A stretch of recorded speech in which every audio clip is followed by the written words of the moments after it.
So yes, in order to answer your question about how to identify and what needs to be done in order to get the right treatment sooner rather than later, my advice would be firstly, speak to someone. If you feel that you are going through any mental health difficulties, speak to and confide in someone you trust. That could be a family member, it could be your partner, it could be a friend or a colleague. And most likely, that person will be able to help and support you in getting the right help that you need.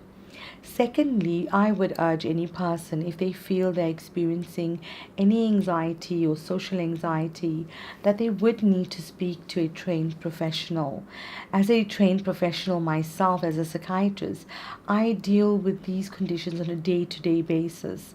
And likewise, my colleagues like GPs, mental health workers, nurses, psychologists, are all trained in this field. So I can assure you that they would be the ones that would be best able to help you. So do seek the help of these professionals.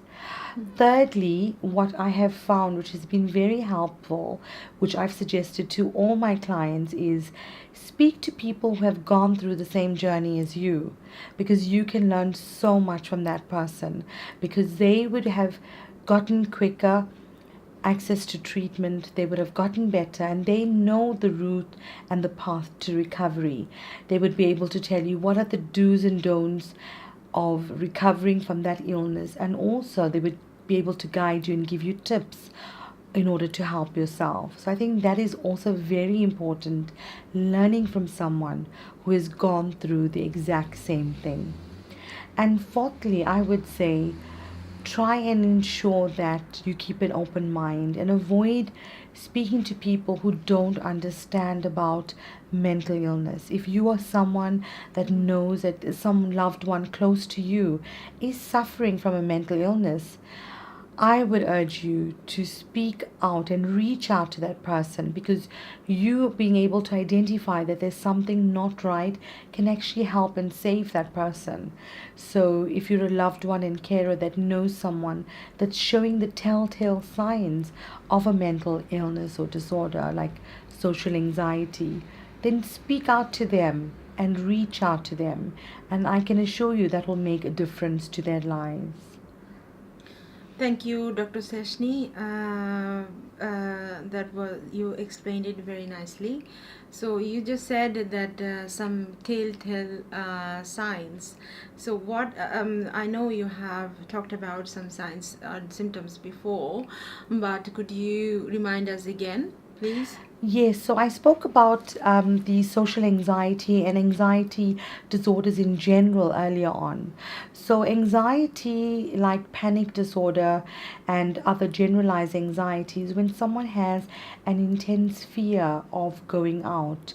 So, what happens is the person's body goes into a fight and flight mode, and that affects them psychologically, and also it causes some physical symptoms. Are you following me so far, Dr. Yeah, Zabeen? yes. Yeah, so what happens is the adrenaline in the body gets released. So either that person will stay and plan to fight in that situation, or they will try and flee. So that's what happens with social anxiety and anxiety disorders. So that person psychologically, they start having irrational thoughts and fears. So they might think that, oh, I feel like I'm losing control, I feel like I'm dying, or I think I'm going crazy, which is actually a lot of my patients tell me. So that's what they start thinking psychologically. And then physically, what happens is it causes a reaction in their body where they start to get really anxious, and their body shows the signs. So they might start breathing faster, they might be hyperventilating, their heart will start pounding. I'm sure sometimes you might have felt, if you were in a frightening situation, I know I have, where your heart just starts beating faster, and then you might get some sweaty palms, and also you might start feeling dizzy and faint. So, these are the main symptoms and the telltale signs when someone's experiencing anxiety. And then, more specifically, coming to social anxiety, what happens is a person starts to avoid the situations that are causing them the anxiety. So they'll start avoiding any social interactions, gatherings. It may be just going out with a friend, it might be a meal out or a function, or any social settings. They start to avoid either events, people, and places. True. And it can be so distressing for them that sometimes they end up becoming housebound, which is what we see in agoraphobia.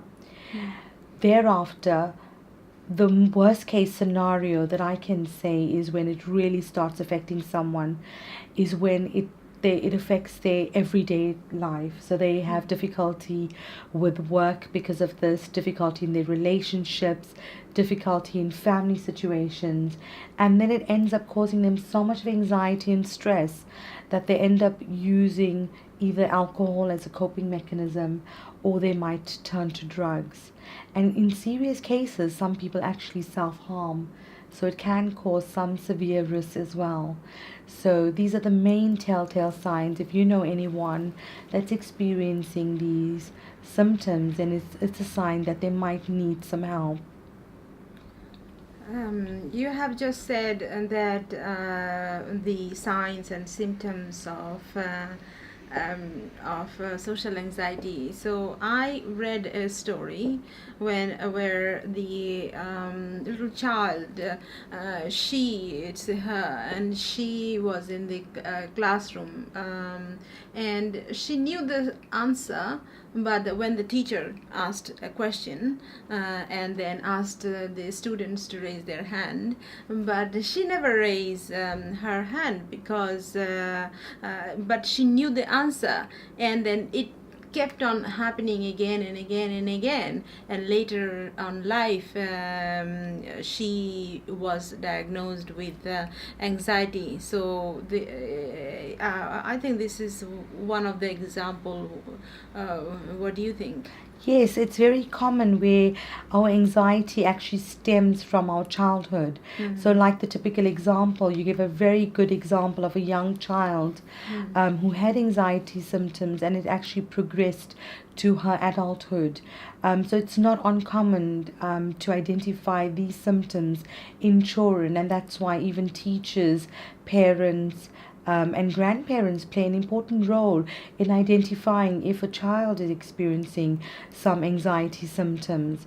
And especially with children, they might find it more difficult to actually express it, whereas with adults, we might still find it easier to tell someone how we are feeling. So I think it's important, from your illustration of the example you gave, that people around you need to be able to identify it, and because sometimes people cannot talk for themselves.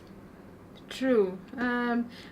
But don't you think it's difficult to identify, because it takes, even she was a little child, and she used to have this, pounding her heart when answering a question, even thinking about raising her hand and answering the question. She obviously, this is a part of, this is anxiety, or this is stress. For some reason she was experiencing that emotion, that feelings. So but it was difficult for her to, how does one identify it? That's my question. How does one identify it? I think, like you've said, Dr. Zabeen, it's really difficult to identify, and especially with children, where they feel so helpless and they don't even know that they're going through it. True. So that's why people around you are so important, that they are able to identify it. So, like her parent, her mom or dad, or her loved ones, maybe her grandparents or teachers, if they are able to spot, the signs, I think it makes it easier. It's very difficult even for adults as well. That's what happens. Is like the typical example of the child. It happens with adults, that they're so overwhelmed with anxiety and stress that they actually can't express themselves. That's why people around them need to be able to identify it as well. This affects, in the long run, this affects on their how they communicate with other people as well. And if they go into professional work, they are suffering from this and they don't have any awareness of this, and then they suffer a lot, because in if you're a professional, you have to do presentation, you have to work with different types of people, and you have to be show confidence. But whenever they